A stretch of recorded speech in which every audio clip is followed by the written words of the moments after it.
Yes, indeed. All right. Welcome to Jay Tahoe's Fabulous Podcast. This is episode number 18. I have with me today a longtime friend.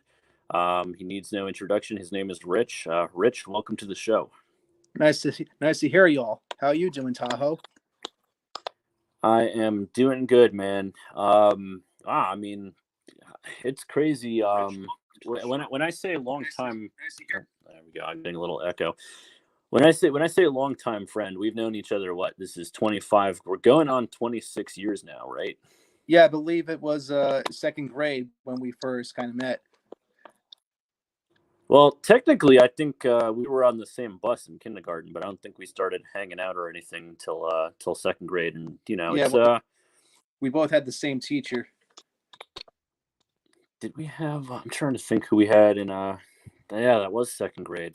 Yeah, wow.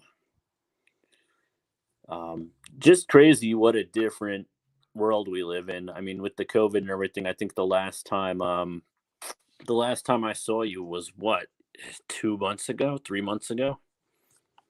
Yeah, I think it was actually October when we did the season one of Cobra Kai at your place. Yeah. I think that, yeah. So it's definitely been a few months. It's long overdue. R. Marchadavra says, "Good vibes, Blue Pillar Squad assemble." Well, we're here. We're here. We may dispense some blue pills today. I don't know. But That could be what we like wanted to a talk little about pot. today. I mean, that's What'd kind you of say? related to what we're doing. The whole Yeah, blue thing. blue pill, black pill, red pill. Yeah. Um, but before we go into that stuff, I wanted to talk about the attack on the Capitol. I mean, I feel like that's worthy of a stream of its own. I mean, there's really a lot to discuss there. But I just wanted to see what were your thoughts? Did you watch it as it happened? I didn't watch it as it happened, but I caught a few clips here and there after the fact. I mean, it was disturbing to say the least.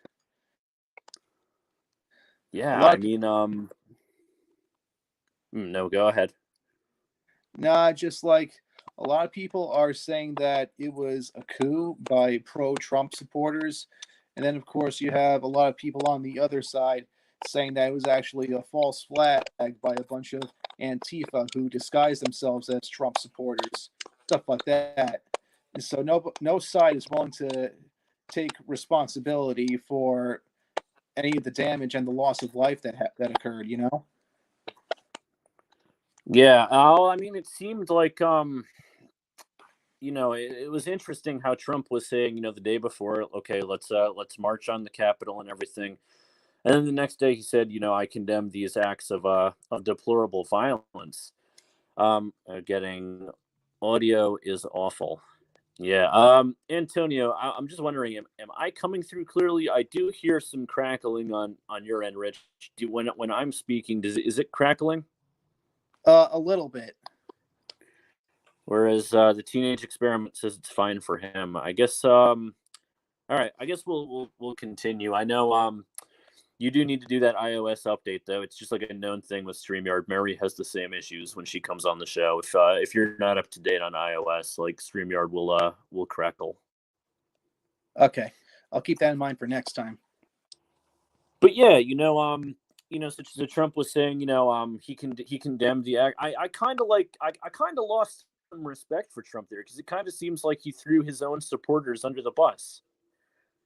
Well, that's to be fair, that's pretty much all he could do in the situation. When it started to get violent, you know, well, when your supporters are like doing things that will make you look bad, you don't want to be attached to that anymore. Right. But I mean, if you start by saying, hey, let's march on the Capitol and everything, and then Rudy Giuliani, I believe, said, what did he say? Let's have trial by combat. Yeah, I'm gonna play devil's advocate here. It he by March on the Capitol, he probably could have meant just any regular run-of-the-mill protests, waving signs around saying we are angry about this, not actual property destruction or anything like that. And then Yeah, his I mean, like, supporters, just took that ball with it and ran to the opposite end of the court. right? They took it way too far. They took it way too far. I just what astounds me though is that you have Washington D.C. where all of our politicians come to convene. How on earth was there not enough security to to stop something like that? How do you not have the National Guard ready to go? I don't that to me was the craziest part, that they didn't have enough people to stop it from the get go. It seems like, well, under normal circumstances, that would be pretty suspicious. But with the way this whole year has been going on, I can understand there being like more than a few mistakes made, especially with. I think that whole Capitol Hill thing was a last minute thing, right? It wasn't like planned a month in advance. They just like a few days ago decided to say, "Hey, let's all show up at the U.S. Capitol," stuff like that. Yeah. Bender Rover says plausible deniability. I want you to do these things, but I don't agree with the actions. Huh. Yeah. That sound. I mean that. Yeah. I mean that kind of sounds like it. It kind of sounds like, well, I'm not saying no. You're very frustrated, and we love you. You're very special, but it's time to go home. And then the next day, oh yeah, these things are deplorable. Yeah. It's kind of it was kind of plausible deniability. I'd say, sir. I'd say so. Um, so that's just I just to think that in our lifetime we we watched we watched protesters siege the Capitol building and a Confederate flag flown in the Capitol building. I mean, what will history books make of this in 10 years, 15 years, 20 years? What do you think they're going to have to say about that day? Well, it depends on who's telling the history because, like we kind of touched on earlier, a lot of people on different sides, they're gonna frame this in different ways. Like I said, left wingers are gonna say it was an attempted coup. Right wingers are gonna say that it was a false flag and that those people don't represent, American conservative values. But being as neutral as possible, I think they're gonna normal people anyway are gonna see this as a group of Trump supporters who got a little crazy and not accepting the results of the election. That's like the barest, most lukewarm, non-inoffensive interpretation I can think of that. Yeah, no, I mean, I think you're right, and it's really it's just gonna come down to, like, on either side, the right and the left, like the rioting, the looting, the breaking into buildings. None of it is okay. Like it, and what we need to I guess differentiate is you know the people who do that, I guess, aren't necessarily the face of the movement. They've kind of they kind of hijack the whole side when they do stuff like that, because now everybody goes, oh, you're one of those crazy rioters, burning down the city if you're on the left, or if you're on the right, oh, you're one of those crazy, you're one of those crazy right-wing conspiracy nut jobs, breaking into the Capitol building. And it's almost like, the majority of the people, I think, on both sides, don't want to do that kind of stuff. Yeah, I think it comes down to an even deeper issue with partisan politics in the United States. I'm not sure how recent this is, but it seems like both sides are willing to use the other side's crazies as an example of how awful they are, while at the same time not owning up to their side's crazies. Yeah, that's really comes down to exactly what it is. I mean, so we grew up, we didn't have social media till we were in, the middle of high school. I mean, I think you Yeah, didn't get Facebook till a couple of years after high school. yeah. Well, uh, yeah, like 4 years ago, I think, and that was just to keep up with the rest of you guys, since we all moved to different parts of the world and you have really demanding jobs now. So I actually wanted to hear, because this is kind of interesting. A lot of people use, social media now. I myself, I admit, I use Facebook, I use Snapchat, I use Instagram. But you really only use Facebook. You don't use a lot of social media. What is it like? Not really not using social media in the modern age. You're one of the few people I know, other than a handful of people, who really don't have a heavy social media presence. Well, you when it comes to that, when you're me, you might not have much of a presence in social media, but in this day and age, social media still has a big presence in your life, whether you're on it or not. You got your coworkers, your family, getting their news and funny videos from 5 different social media accounts. A lot of news first breaks out on social media. It's like a constant feed, and the world, or at least the online world, has adapted to it. So even if you're like a complete Luddite and you only use the internet for like YouTube or just looking up funny meme pictures, uh, it's not. It's pretty difficult to escape from it completely, considering how much of it is entwined in our modern world. Yeah, so you're saying like even if you don't really use it, you can't really escape it these days. Yeah, especially with how online everything, including jobs, uh, uh, uh, all other things like if you like sports, there's sports fan groups on Facebook, which are advertised at like games back when people still went outside to stadiums and stuff. Hey, we're getting that is a good point. We're getting some comments about the audio now. They're saying the audio is pretty bad. Okay, this audio is pretty annoying now. Just curious, how are you do have some choppiness. You're indoors, right? Yeah, I'm indoors. I'm in as soundproof of a room I can find, and there's no background noise. So it's either a glitch or something's going on your end. You want to try exiting the StreamYard and coming back in? Okay. Maybe that'll What are help. you gonna send me another link? You can just follow the same one. You just exit out of StreamYard and come back in, and then I just let you back in. Okay. So I just exit out, then I click that link again. Yeah, Okay. Give me a exactly. few. Give me a few minutes. Yeah, no problem.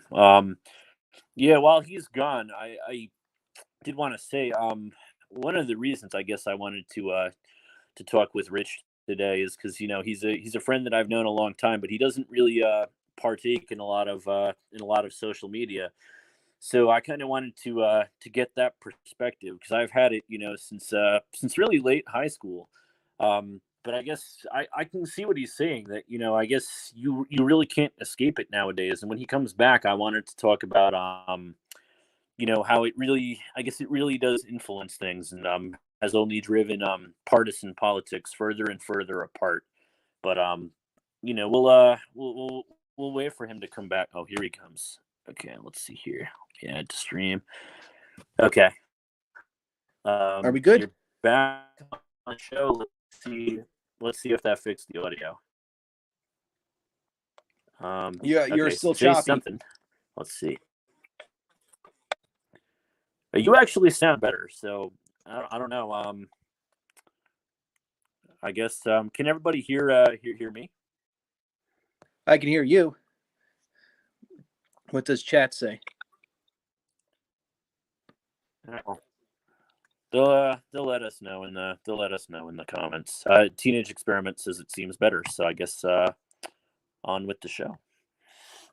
So I was talking about how, like, we were saying, you really can't escape social media these days, and it's kind of, I guess, do you think that it has ultimately changed how the world works? Oh, definitely. Humans were not made for social media. Yeah, like they say that our generation and Zoomers have the highest rates of depression. Among any generation, right? We'll have the most people diagnosed with depression per capita, or for our cohort rather. It's got to be linked, right? Yeah, well, I wouldn't say 100%. I mean, more people are being diagnosed with depression simply because we're getting better at seeing what depression is. So there's that factor at play. But also, in regards to social media, you know, a lot of people aren't putting their real selves on whatever platform they're on. They're especially places, the picture heavy places like Instagram and Facebook. They're putting, but it's basically the highlight reel of their lives, presenting everything as perfectly as possible. And people who watch that will either be jealous or they'll feel bad that their life isn't as uh, picture perfect as what they see. Right. You're constantly seeing a highlight reel of somebody else's life, and they're only going to put the good parts. Yeah, they're not putting the shitty parts of their lives on up on social media unless it's like a drunken rant that they type up at 3 a.m. or something, which they could just delete afterwards anyway. Yeah, or take a bunch of Ambien and make racist tweets and get their shows canceled. Say again, you were kind of choppy there.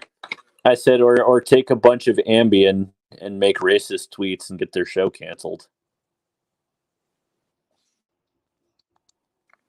I'm Like sorry, could you Roseanne. repeat that again? You were chopping up.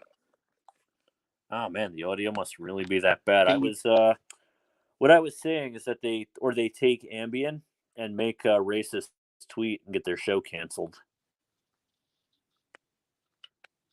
Oh, that was Roseanne, right? Yeah, that was Roseanne. I think what was that, like 2016, 2017 when she did that? 2016. Something like that. It wasn't all that long ago. Whoa, let's. This is a good point. Teenage You think it Experiment was 2016 brings that it up that too. happened? Yeah, it was either 2016 or 2017. Um, Teenage Experiment says diet is also a big factor. People are fatter than ever. Well, that's actually a good point. So, because I don't remember the study, but I read about how poor diet will eventually degrade your ability to emotionally regulate yourself over time. So, it messes with your brain chemistry. No, I mean it definitely does. So, as you know, I've been going back to the gym recently, but last week I got on a scale and I was 190 pounds, which at 5'7", that's getting a little beefy. We'll say. Well, it's a good On news, Dick, New Year's resolution to have. yeah. Well, I've lost 5 pounds now. I'm down to 184, and I'm gonna get back on track. That's Dick good to Swab hear. says 2018 it was canceled. Okay, that's when Roseanne was canceled. Thank you for that. But yeah, I've noticed too. Like I do get a little more. I was getting a little more like upset and just not really driven at like work and stuff when I got overweight because 190 pounds is probably the biggest I've ever been. I've been pretty much 170, 175 pounds. The past 10 years. So that was a bit of a game. But yeah, I definitely felt it, and I'm just tired of you feel crappy whenever and I will be open and honest about it. It was from having a crappy diet because up until recently, I had a job that required a lot of time in the car. Sometimes 2 to 4 hours a day, in the car. Just driving. Yeah, so I was getting fast food all the time, and all that weight that I put on was not muscle; it was just a belly. Yeah, that's gotta suck. I mean, I'm lucky that my job is just sitting at a desk all day. It's it's intellectually draining, but not physically draining. So I usually feel fine enough to hit the gym, right after. Yeah, we should go to the gym soon. Actually, I've been going with Mary. We've been trying to get ourselves back into shape, and we've actually gone every day this week. So and it's actually I've been proving pretty quick. I got to tell you, last week I ran 2 miles and got winded, and I did it yesterday, and it felt pretty good. So, muscle memory is a good thing. I guess it comes back pretty quick. Yeah, well, it's easier to uh, put back on muscle than to build muscle in the first place. Like, you were an athlete in high school, so it's going to be a lot easier for you than someone who has never exercised in their life and is just starting out now as an adult.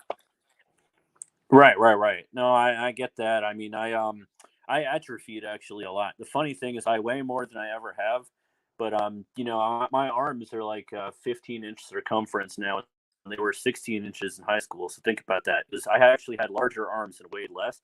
It's all the weight is all belly now. It's just belly, like face bloat, like not in good places. I was starting to get big hips. I was like, oh yeah, I gotta get ahead of this. But Hips don't I lie. don't want to go. I don't want to go too far off topic. So like we're kind of dating ourselves on this, but I think a lot of people, who watch this, we have a lot of people who are like Zoomers, younger people. Just do you remember like life before social media, like how different it was? Kind of, sort of, because when we were young, we were on the very cusp of it. We had things like, MySpace and YouTube, all stuff that would be the progenitors to social media as we know it today. But social media didn't really truly get to the mainstream until the Obama presidency, I think. Yeah, I remember like because Obama didn't tweet, but I do remember that like social media definitely had its bearing on that election too, because Obama was elected largely in part due to records of young people voting. Yeah, a trend that went in the complete opposite direction with the 2016 election. Right, right, right. So now, like, I guess that's like how but I think that social media has kind of when you were talking about partisan politics in our country, I think that social media has kind of helped just drive people further and further apart. I was watching a documentary on Netflix. It was called The Social Problem, where there were actually like former VPs from big tech companies and social media companies who left because they felt that what they were doing was actually unethical. Because there's an algorithm, right? So Yeah, if you're a Republican, your social media really only feeds you news that like from like Fox and things that favor what your point of view. And if you're a Democrat, you're on the left, you get the same thing. So you're actually only seeing articles that are opinion pieces from your party, right?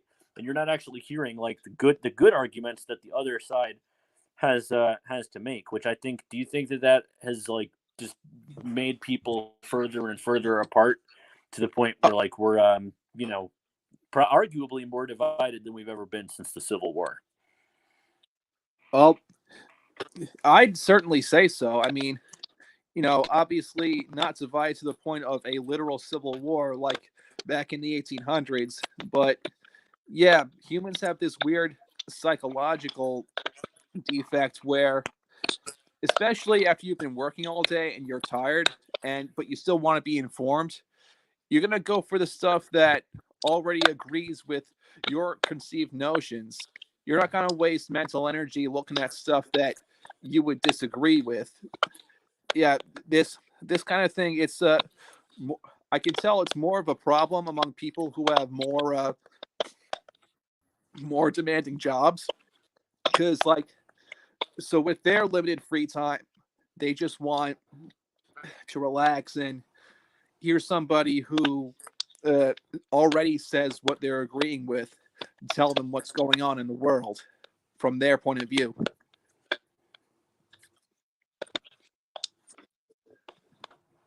Yeah, but I think we forget that sometimes it's no matter what side you're on, it's important to listen to the other side too. A lot of people are just You too know, I think the tired. best way to have a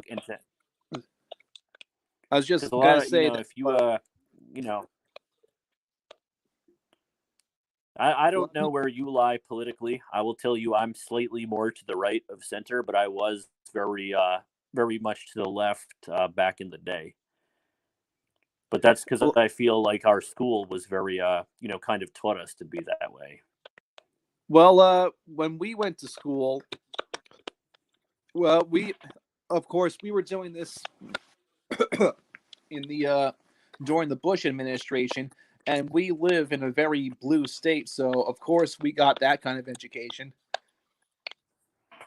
Right. And I, you know, if you would have asked 18-year-old me about George Bush, I would have told you all about how horrible he is. Now, do I think George Bush Jr. was a great president? No, I do not. You know, but I also think that had he not gone to Iraq, right, he handled 9/11 extremely well. You know, to his credit, I mean, we were in school the day 9/11 happened. I mean, Bush was right there, and he had a prompt invasion of Afghanistan, which was, you know, more than justified. That was the right thing to do. The problem was that he used that to launch a campaign in Iraq because I believe he had a personal vendetta with Saddam Hussein. I think it was that, and with the Middle East being as volatile as it was, him and his administration were hoping to set up a pro US regime with whoever they were going to replace Saddam with. It was, just a lot of geopolitics and the US increasing its sphere of influence and all that stuff. Yeah, you're right. Um, but I think our education, you know, like back then, I was so liberal. It was really cringeworthy. And you know, it wasn't really I wasn't really swayed, at least you know more so financially. Like I would say I'm more. And again, I don't know where you lie politically or if you care to discuss. I am. I would say financially, I am to the right. I'm more conservative and socially to the left. So I guess more so of a libertarian than anything else. That's a perfectly valid position to have. Yeah, but I think you know you got to know you really got to see both sides arguments. I actually would say that neither system on its own, what the Republicans propose and what the Democrats propose, you know, we've tried a lot of it. We've been through a lot of administrations in our lives, and this is going to be the first time. This is probably going to be the first time in a long time where we've had all three parties control all three branches of government, isn't it? When was the last time that happened? Uh, Gee, I don't know. Like, I do know that uh, I think the Republican dominated Congress blocked Obama from doing a lot of things. And I think the They same thing did. happened when the opposite happened when Trump was in power. But yeah, and in regards to the whole extremist portion of the thing, the extremists will point towards the more moderates of their camp and say that they're not, true believers. Like, you've heard the term rhino, right? Yeah. Republican in name only. Yes. Yeah, like log cabin Republicans. Yeah, I mean, well, that's basically it's obviously something a little different. Hold on. Let's just this comment here. Over the first 2 years of Obama's administration, they had control over the House and Senate. Yeah, that's right, because that's how they were able to pass the Affordable Health Care Act. Yeah, that wouldn't have been happening without. That wouldn't have been happening if there was any gridlock. That's true. That's true. well, gridlock is like part of the U.S. system of government. It's one of the things that prevents like a fascist uh, authoritarian from taking over the country because there is so much gridlock that they couldn't get anything done. Right. All right. Let's go to some of these comments here. I remember going to the DVD store to get movies. Those were the days. Yeah, Teenage Experiment. Rich and I are gonna date you there. We went to the store to get something else when we were younger. VHS. Yep, and good old VHS tapes, and you had to rewind them, or they would. Didn't they charge you a fee if you didn't rewind it? They didn't for me. Could we Could we get some F's in chat for Blockbuster for anybody who remembers that? Yeah, Blockbuster was legit, man. I still like Friday night, last day of school, we'd have a sleepover, rent some movies. Those were we went to our friend teenage there you go, Rich Teenage Experiment says F. Um we'd go to our friend a certain friend's house and those were the days, man. Oh, and AIM. AIM? Kids today Yeah. are probably like, what the fuck is that? Hollywood Video too. Dick Swan says Hollywood Video too. Yeah, we had Hollywood Video. Yeah, the closest to me was Blockbuster. And, well, with the invention of DVR and then later on streaming services, Blockbuster and the other video rental places couldn't adapt to the times. So they just kind of, withered away and died. Oh yeah, I mean the streaming services, we know it was inevitable. It was going to happen. I mean once movies became available, without having to leave your couch. I mean that was pretty much going to be the kiss of death for Blockbuster. I mean, hey, there is one I believe in Oregon and there's one in Alaska. There are two left. It's like Radio Shack. There's like three.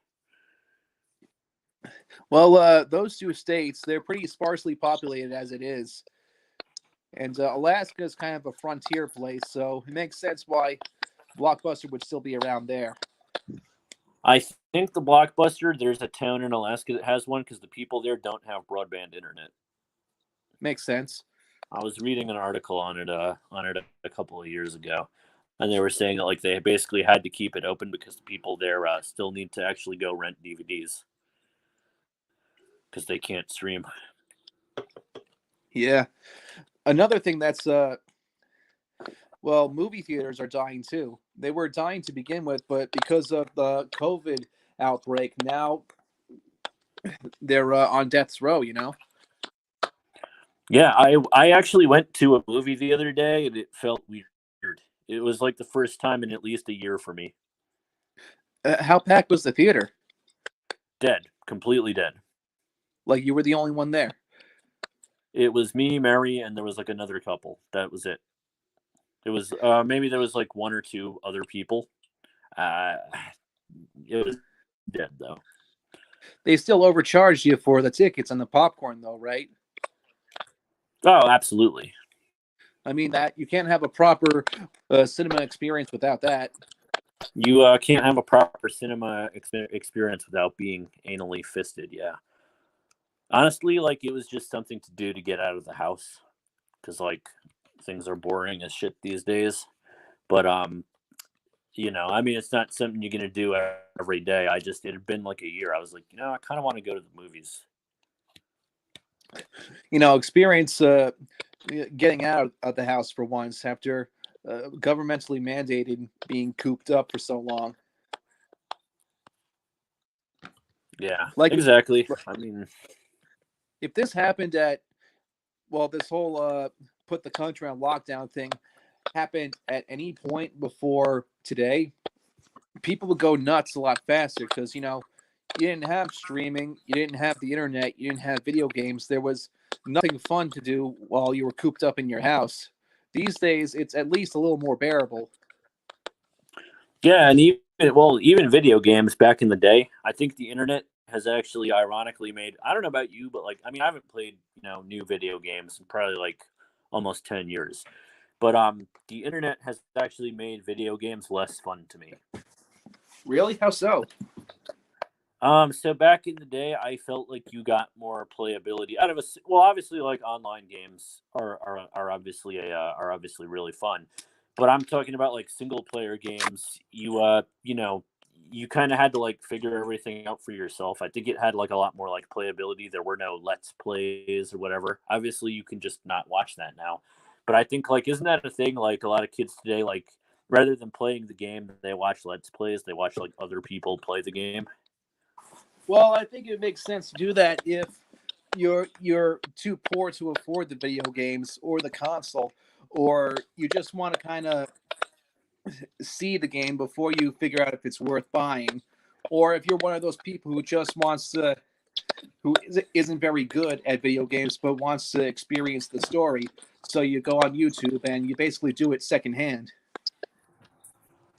Yeah, I guess you're kind of like living vicariously through another. I can't say, because when I was a kid, right, it took a lot of saving up to get a video game. Like they were expensive, so They're still you'd have expensive. to.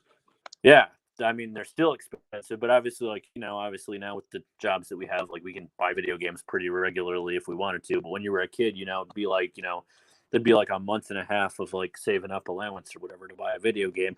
So you really wanted to like get everything out of it. So I don't know if I would have watched let's plays. If I got like a new game, I kind of wanted to find everything for myself. I wasn't a fan of I mean they had like paper strategy guides. I remember for like the one for like Zelda Ocarina of Time or like Pokemon Yellow was like pretty intense. Yeah, but that required buying another thing. With Let's Plays, what I do is I'll just like watch the first two or three videos, and if I like the gameplay or I like the story, then I would stop there and I would get the game for myself so I wouldn't be spoiling anything for myself. Yeah, that's actually not a bad idea. I don't even have a new console. I mean, you'll see later tonight when you come over. I've got the N64 out, so be ready to play some Smash. Oh, that monstrosity. Yeah, that's my favorite console. The Here, controller that was designed for people with three hands. hey, I like the N64 controller, man. All right, Bender Over says companies have actually found an increase in productivity from workers working at home, so it's doubtful that we will truly ever return to the old system of working collectively in an office. Now, um, I'd heard the opposite. I'd heard that the productivity had actually gone down. But Bender, that is interesting. If you have a study, if you could show me that on Discord, I would actually be interested in seeing that. I know for me, I was able to work from home a little bit before this all happened. Like I did have to drive a lot, but I make my I pretty much make my schedule because I'm in middle management. But I did have to go out into offices and see people. But I had the option to work from home. But I do find myself actually more productive when I'm in the field and not wasting time on Discord or social media. Yeah, I understand that feeling. On I use my dick on the center joystick of the N64 controller. That's a That's 300 IQ power maneuver.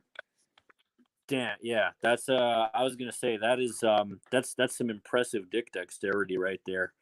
Um, Side note with those N64 controllers, remember when people would like hold the controller and they'd be like using the joystick between their thumb and their pointer finger? You mean like the thumb on one hand and the pointing finger on the other, right? Yeah, the thumb would be on the joystick, and they'd be like clasping it between their thumb and their pointer finger, and they'd be using that to move around. That's how you could Yeah. tell who was bad at video games. Yeah. How well you can finagle the N64 controller and how quickly you adapted. I don't know, man. I got used to it right away. I guess it was just a product of the time. That to me is actually my all time favorite controller. Just for nostalgia reasons? No, like it actually like it fits very comfortably. Then again, like so I'm right-handed and I write people tell me I write like a lefty. I do really weird. I have really unorthodox motions in a lot of things that I do. And my handwriting looks like chicken scratch, but I mean I also like I draw well. So I don't know. You're left-handed, right? Yeah, but only when it comes to drawing or, pointing at things. Everything else, I'm right-handed. Probably why I can't figure out the N64 controller. So when you write left, you draw left-handed, but you write left-handed. You write right-handed. No, when it comes to pencil movements, drawing, writing, that's all left-handed. And pointing at things, like if I was pointing a gun at someone, I'd be using my left hand. But everything else, like clicking a mouse or or other things, I generally use my right hand. It is a little weird, but 10% of the population is left-handed, so no big deal. And a lot of things Right. are designed to Yeah. be ambidextrous now anyway. Yeah, that's true. I mean, my brother's left-handed too. You and him, I think, are the only two lefties that I know. Most people, it's definitely society is definitely designed for righties, but I guess they are kind of making things a little more ambidextric. I never knew that though, that you did other stuff with your right hand. Yeah, it's not something I can fully explain myself. A lot of these things don't really have logic attached to them.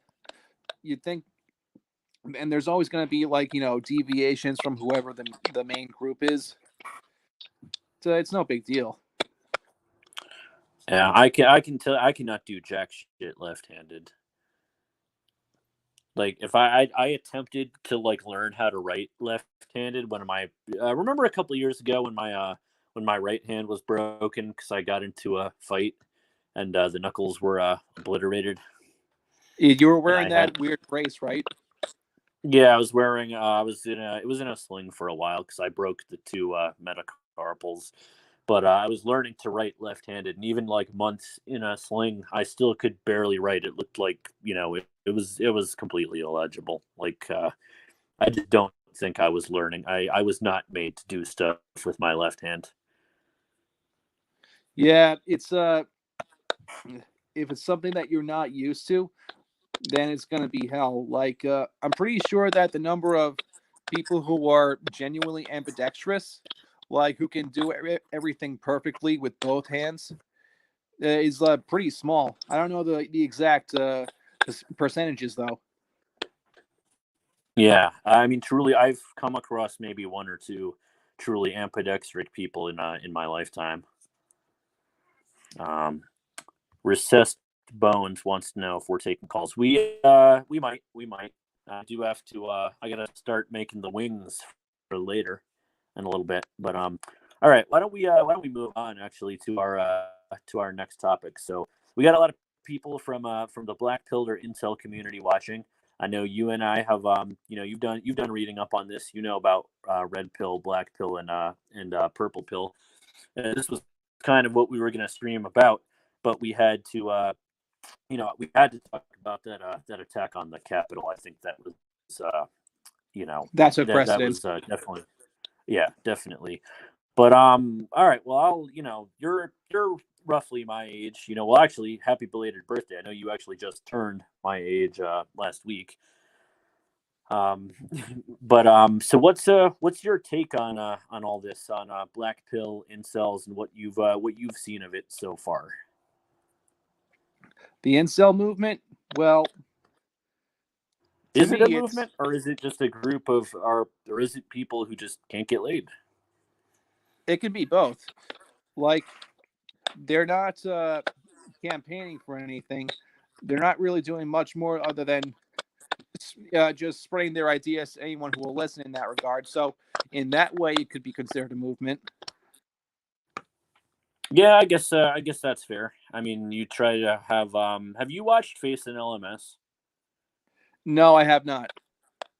Okay, I was just wondering because he's got some good content. That's actually how I found it. How did you find all this stuff? Incels? Yeah. Uh, well, as cliche as this going to sound, because I am an avid gamer, and these guys also tend to be gamers, I hear a lot of the dumb stuff they're saying through chat, and I'm like, what are they talking about? So I look up the definitions, their terminology, and I think, wow, these guys are pretty delusional. And that's how I got introduced to them anyway. Video games. Okay. So that's fair. No, I mean I agree. I think there are some that take it to extreme that it's there is delusion. No, I do think there are like obviously like the ERs and the Alec Manassians. They took things to an extreme. But I think there are some guys who do have some legitimate grievances. In this day and age. Well, I mean, like, Uh, Self-described incels you know, who flat out say that they are incels with capital I, they could be they run the emotional gamut, you know. They could be violent psychos who just want an excuse to hurt women, or they could just be, you know, depressed guys who had no luck with women and they can't understand why. It's important to make that distinction before we start talking to them or trying to figure out why the way they think the way they do. So I want to call out these two comments here, right? So Bender over says, "Are they truly delusional? Though there's plenty of studies to back up what they say." And then Teenage Experiment says, "Facts like 40% of partners meeting online can't really be denied." So that's I guess the point that I'm trying to make is that, like, although I do agree that a lot of it is taken to extremes when it shouldn't be. What do you think of the studies that are often cited in by black pillars? Well, without seeing what specific studies they are, I'm going to take what they say with a grain of salt. Although you should be doing that anyway when you encounter ideas that are new or ideas that you don't fully believe. But from what I've seen, they might not all be extremists, but these online meeting places, I guess you can call, where they just where the best way to get noticed is just be more over the top than everyone else. It is a breeding ground for extremism, and this isn't limited to incels. You know, a lot of off kilter groups can find their that are primarily based online, where everyone is faceless, and you only have like walls of text. It's easy for these groups to lose their way and become more and more and more crazy over time. So, like I said, it's not unique to incels or black pillars. It's the human nature. Yeah, I could see that. I want to harken back to kind of what we talked about earlier, how we were talking about how, like, political parties, the partisan system uses the crazies from the opposing party to make that look like the to represent the entire other party when it's really a small number. And I'm don't forget wondering if the that. and don't forget you know, the crazies themselves uh, telling the moderates that they're not true believers and attempting to and basically treating them like the enemy as well. Right.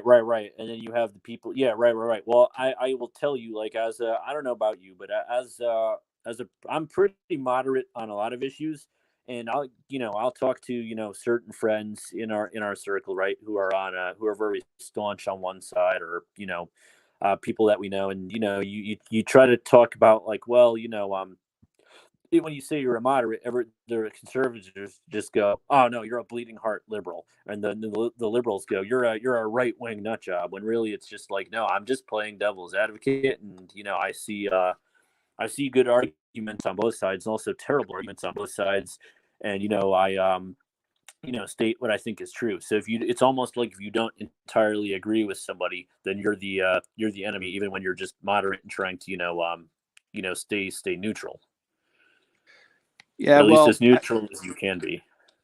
yeah, well, with people, I think with people who are, you know, attracted to extreme behavior to begin with, just their kind of mentality that if you're not 100% with me, then you're against me. So it is human nature for at least some people to be extremes, but if they're willing to slap the enemy label on you just for uh, not being 100% sure of what they're saying, then in my opinion, they aren't worth your time. All right, let's see here. Bender Over says, you stated that you're libertarian. In what sense is that moderate? Most people consider that extreme. I mean, I don't consider that an extreme. I would say, that's what's that saying? Libertarians are just Republicans that smoke weed, right? Or and don't care about gay marriage. Like, I'm fine with gay marriage. It doesn't affect me at all. But when it comes to something like socialized healthcare, I'm not for it at all. So it's I would say it's a pretty a libertarian is really just somebody who's, I guess, is more so financially conservative and socially liberal. I don't know. Yeah. What would you say? Uh, Other people like that commentator, he might be working off a different definition of libertarian. Like among some of my more left wing friends and family, when you ask them what a libertarian is, they'll think of some crazy militia prepper who hides out in a shack in the middle of the woods, armed to the teeth, waiting for an excuse for the government to come so he could, shoot them. Or be like, it's either that or they think that a libertarian is some kind of Ayn Rand objectivist who thinks that the world should be every man for himself and, fuck you, I got mine. So it's entirely possible that they're working off a different definition of what a libertarian is than you are. Yeah, I think so. Because I mean, while I am I am pro gun, I am pro Second Amendment. I do think that people, I have no problem with people having AR-15s. Um, I'm also not gonna, go throwing on military garb and storming the Capitol building. There's that difference there. I'm perfectly fine with gay marriage. I've said that. I've been saying that since I was like 12 years old. I'm like, well, if you're not getting one, why do you care? So whereas you'd have somebody who's a classical conservative, very far to the right, I think would be very against that. Even on social issues such as that. So Yeah, I guess say that to me is what makes me not a full conservative. I would say, when it comes to issues such as that. But I am pro capitalism. I am against the Affordable Health Care Act because I do think that has decreased the quality of medicine, and I do think that we are taxed, to death. I mean, to the point where we can't breathe. So yeah, that kind of encompasses. a lot of that, well, from what I heard, was it was also basically a scam so that the large insurance companies could get a buyout. So in that respect, it was never really about the average American who couldn't afford health care to begin with. And, you heard about that controversy where during the 2008 recession, Obama was bailing out all the big banks and corporations who kind of started this mess in the first place, deeming that they were, too big to fail and stuff. Yep. Yep. And no, I don't think the Affordable Health Care Act. I mean, it pretty much was a disaster. I mean, yeah, Obama did get. There were more people insured than ever. However, the cost of medicine skyrocketed, premiums skyrocketed, and there weren't enough doctors to go around. I mean, look at a city MD right now. I mean, I know that's not really a fair comparison to draw because we are in the middle of a pandemic, but just look at a city MD line right now when you're driving down the street and, tell me there's enough doctors to go around. Uh, you don't even have to stay here. Look at Canada to see they pretty much have those same problems, and their socialized healthcare has been in place a lot longer than the United States has. Right, right. They've had it for years longer than us. What, like almost a full decade before we had it, right? Yeah, So, yeah, I disagree with that a lot. So that's where I would disagree with Democrats. I also don't think that college should be free. I yeah, but also I do think that a lot of colleges, I mean, we experienced this, have unfairly jacked up the price, for stupid reasons. So Yeah, and that's true too. Like that is also bullshit. There needs to be I was saying this a couple of streams ago that like the extremes of either party don't work, and that's like why the partisanism really sucks because what we really need to do is try to meet in the middle and come up with a system that just benefits the greatest many. But I don't think I don't think that's going to be feasible with how yeah, well, divided we are nowadays. if they were capable of seeing the shades of gray and nuance, then they wouldn't be extremists in the first place. Right, but that's where I wanted to kind of go back to what we were saying on incels. where it's like, are we just taking do these guys have legitimate grievances, or are we just taking the crazies, to taking the crazies to make the whole to make the I guess you would call it a movement. I don't know what I would call it. Just people really who are affected by it look bad, when really it's a small number of people who are ERs and Alec Manassians. Well, I'd like to counter that by saying with stuff like incels or any movement that started primarily online from a bunch of faceless accounts, it is really, really hard to tell who are the extremists and who are just, depressed guys who just don't have any success with women. Like, you can't tell it at a glance, and you really can't tell it if whoever is just trolling and whoever is, in genuine need of help. Right. And I mean, I see trolls all the time. Like, there are people who come with legitimate articles and legitimate studies that it's like, okay, like that is factual that 30% of men, a lot of a large sample size, reported that they did not have any sex in 2019. And we had 2021 was riot palooza. And I did a stream about this a couple months ago that there's probably a link. If people aren't getting laid, they're probably frustrated, they're probably more susceptible to joining an extremist group on either side, the left or the right, just to vent that frustration somewhere. Yeah. Plus, sexual frustration among men anyway is a breeding ground for toxic behavior towards women that incels have been stereotyped for.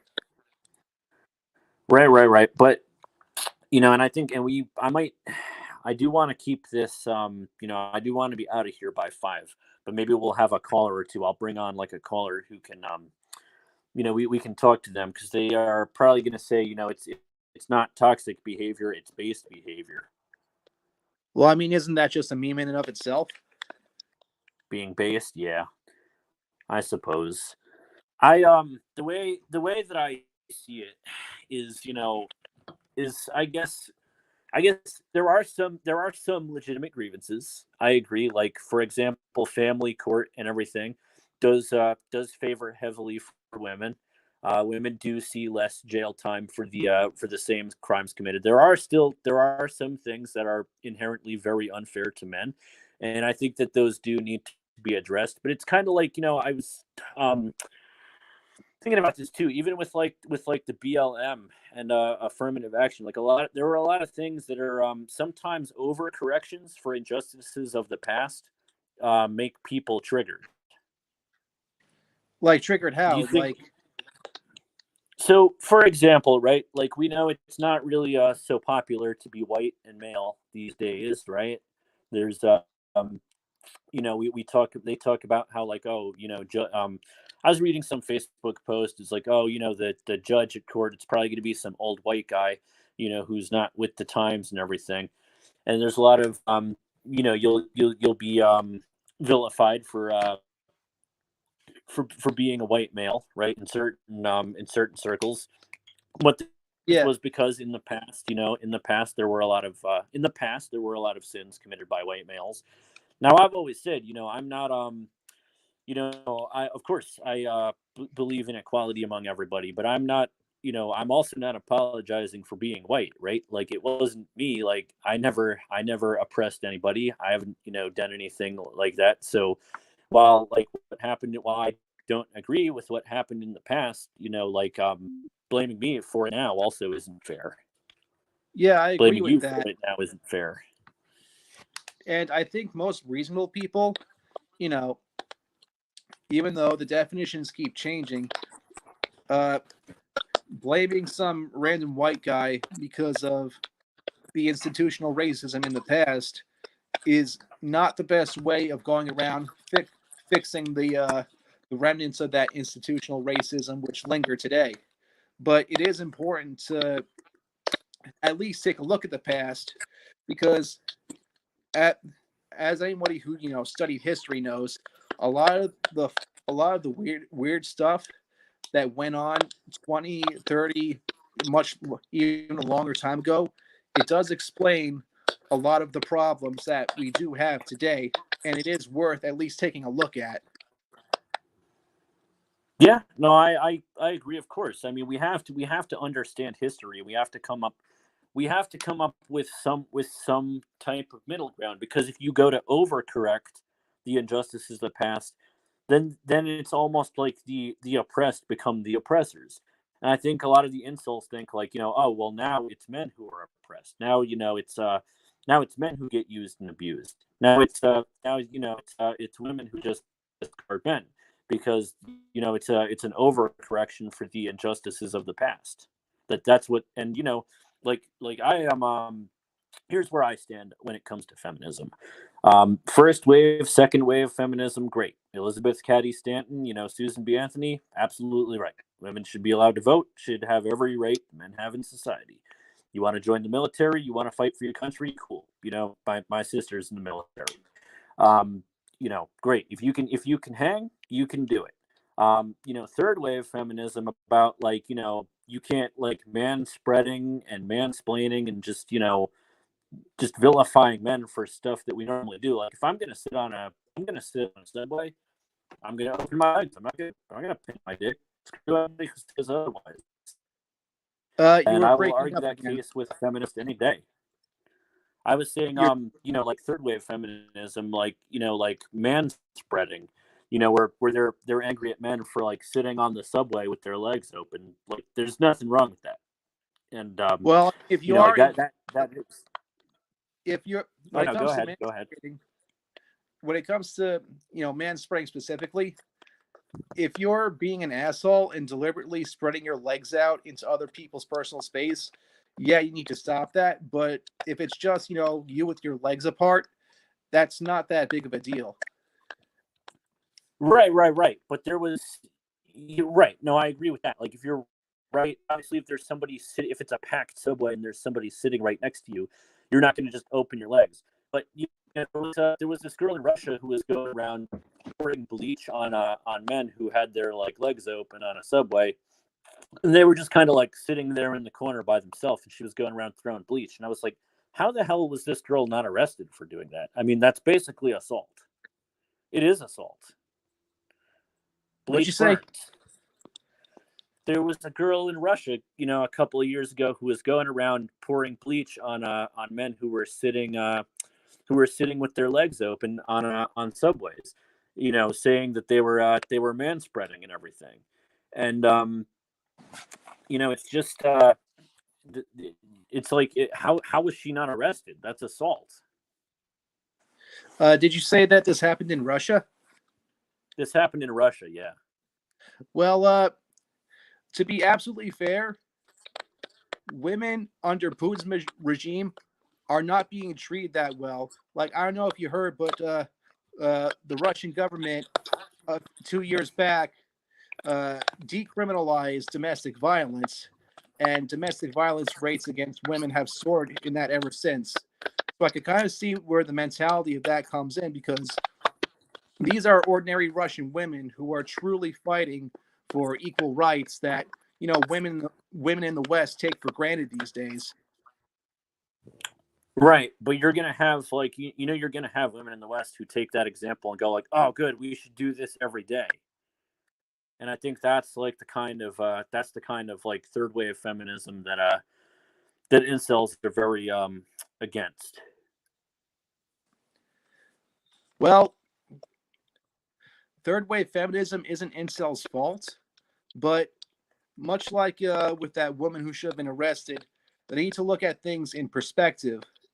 Like, yeah, the woman attacking the guy for manspreading, she's not someone you want to associate with. But to apply that to all women, women who aren't a monolith and probably have, varying definitions of what being a feminist means to them, is just counterproductive as far as gender relations goes. Right. I mean, I think a lot of this too, like, I don't know how you feel, but, like, I think gender relations are probably coming to an all-time low.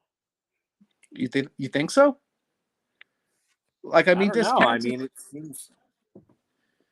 discounting you know the uh the stereotypes of the man-hating feminist, and you know the the men who hate women, just because. I'd say that, aside from, some clickbait online sources, at least in America, gender relations are pretty smooth, especially when compared to, other countries in the world, like Saudi Arabia, or again, going back to my example of Russia under Putin. Oh yeah, yeah. I mean, obviously, I would think somewhere like that, it's not gonna be like what women take for granted here. Um, but I think we have a problem on both sides with bad actors. Now, when you say bad actors, you're referring to the crazies like Alec Manasseh, right? Yeah, like I'm referring to like on for like an example of the crazies for like men and Alec Manasseh, and for women like the girl who was pouring bleach on men on the subway. Yeah, but like I said, the girl pouring bleach on men in the subway. Uh, I know I keep repeating myself, but this is Russia, where the gender dynamics are a lot more skewed against women. Because we're talking about Russia is a country that has one third the population of America, yet they have 6 times the rates of domestic violence that the U.S. does. So there is clearly a problem there that needs to be addressed. Yeah, no, I think you're right there. Let's just look at some of these comments. Okay, so the problem with the man hating feminist isn't that she exists and is a minority, is the fact that women will still identify with her and rarely speak out against such actions. Uh, Most people, if they saw berating a woman, would come to her aid, but nothing happens if it does the same. And well, okay, so he has a point there because they have done this experiment, right, where like they had like actors, and they had like a woman pretending to domestically abuse a man, and basically people just walked by. Some people even laughed. So I think I see where you're coming from, but a lot of that I think boils down to biology too. Like as men, we are programmed to protect women. It's just in our DNA. Yeah, it's one of those extremely baked in cultural norms where women are frail and need to be protected against. That a lot of people still have. Like, I'm sure you heard about that whole controversy with Amber Heard and Johnny Depp, where when it turns out that she was the one who was abusing him, there was like, the biggest plot twist and all plot twist, because everyone assumed prior to that Johnny Depp was the one who was wrong because, he's famous and he's a man. Right, right. And you have there are bad actors too. There's bad actors. There are women who also who falsely accuse men of domestic abuse who didn't really do it, and falsely accuse of rape. So you have men now who are afraid of getting a hashtag Me Too charge. Now I've rarely seen those in real life, but apparently it does happen. I mean, there was that girl who accused that lacrosse player of rape, and then after he spent 5 years in prison, she said she came forward and said that it wasn't true, but he was released, but still that was 5 years he spent in prison, and she was never held accountable. I don't I That also isn't fair. It also has historical precedents too. Like everybody's talking about, the Karen meme of, the middle-aged white woman who, you know, uses her perceived privileges to, like, you seen those viral videos, right? Of them calling the police on black men for, stupid reasons and being filmed doing it. Oh yeah, like the lady with who was walking the dog. Yeah, yeah. Yeah, there's a historical precedence for that. False rape accusations were a thing, specifically that white women used against black men. Of course, back in those days, it meant that the black man would usually get lynched. Eh, and it's kind of its own reckoning in that Right. people are So waking up and realizing that. consequences then. What'd you say? You just cut out entirely. Can you repeat that?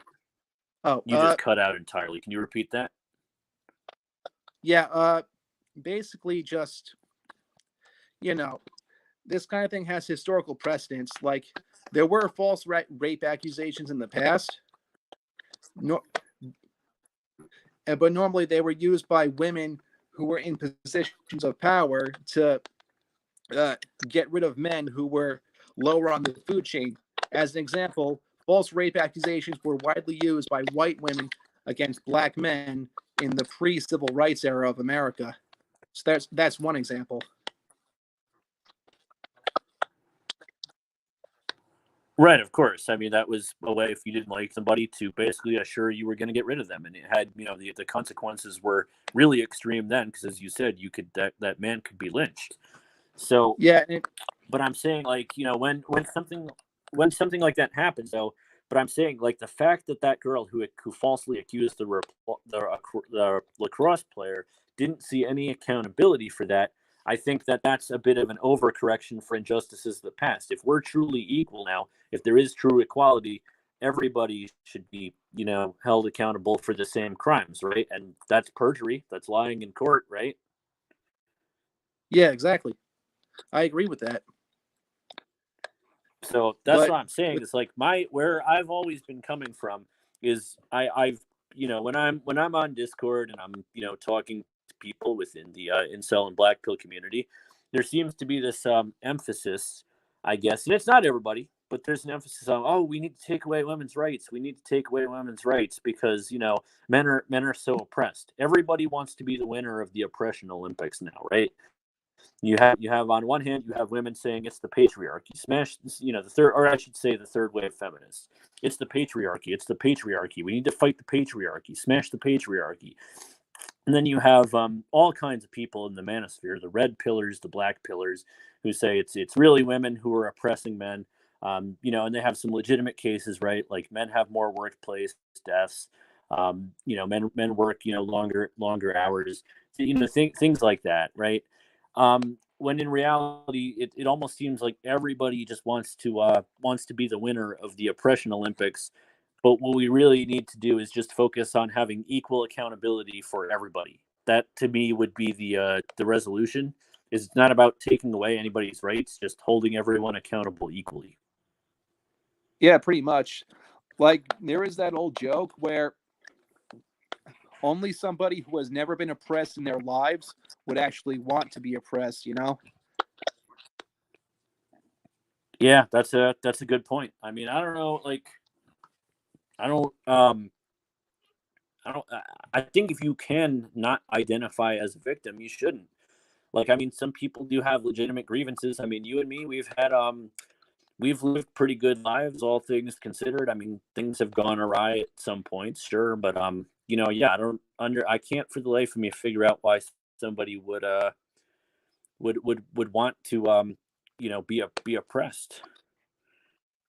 Or at least present themselves as being oppressed. So I understand that they gain sympathy, but mentally, like if you view, gay people in Russia, they certainly don't want to be oppressed. Or the Roma people in Europe, they probably don't want to be oppressed either, and they probably hate being seen as victims because you know they're being genuinely oppressed. So and stuff like that. Yeah, because it goes, it's a blow to their pride. It's a Yeah, it's and a it's blow to their ego.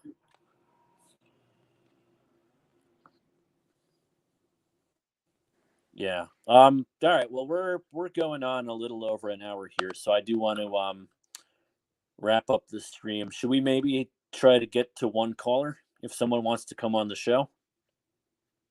sure. Let's see here if I can. Let me see. Let me do invite. Let me copy it. I'm gonna post the link into StreamYard here, and I do want to. If you are planning on coming on the show, I do want to keep this to let's try to keep this to 5-10 minutes. I'm going to put the link here, and if nobody comes on, we'll start wrapping up, because I think we've lost most of our audience here. There's only one listener left. So Okay. well, Bender, if you want to come on the show too, I don't want to go too long because I gotta start doing stuff.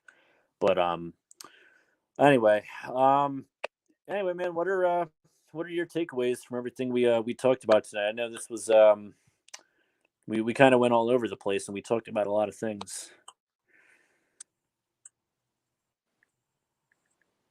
Oh, are you talking to me or the caller?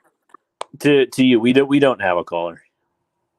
Oh, I, well, the conversation was a bit all over the place, but I think we put out some good points. Well, like, last thing I want is for any one of your listeners to just become entrenched in one line of thinking on one certain subject. So I tried to be as neutral as possible throughout all this. Yeah, I can appreciate that, and that's what I try to do too. I mean, because I would say overall, I've when it comes to the Capitol attack, I mean, I understand. I don't know what to believe when it comes to the theft of the election. I really don't know. And I think I did a whole stream on how hard it is to get reliable information these days. One group of people is claiming one thing, another is claiming another. Everybody claims to have evidence. Everybody presents different numbers. It's almost like, just it's such a chore these days to get accurate numbers, and and to ensure that those numbers are accurate. So it's really, really hard to draw real conclusions these days. Do I condone that type of violence, or breaking into the Capitol building, or doing that when you don't get your way? No. Um, but I also do understand the frustration of those people. And when it comes to incels and black pillars, I've spent a decent amount of time in the community. I do think there are a lot of extremists, and I don't think that we should vilify everybody based on the actions of extremists. I do condemn the people, who are outward misogynists. I don't think that that's right either. Um, but I also do think that there are as well some legitimate grievances too.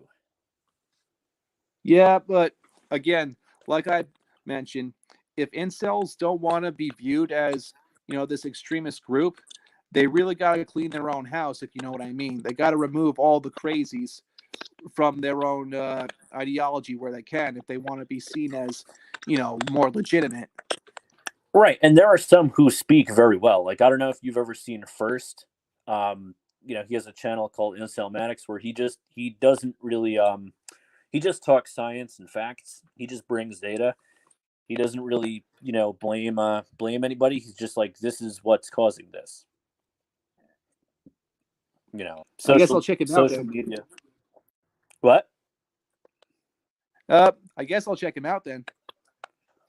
Yeah, I've been on his channel a few times too, but he's definitely he's a very good speaker. He's been on some podcasts such as Sea Realm podcast too, where I heard him on there. He's like I think if everybody spoke like him, it'd bring a lot of attention to the issue, I guess, in the right way, not in like an ER way, but he's very well spoken, and makes some good points.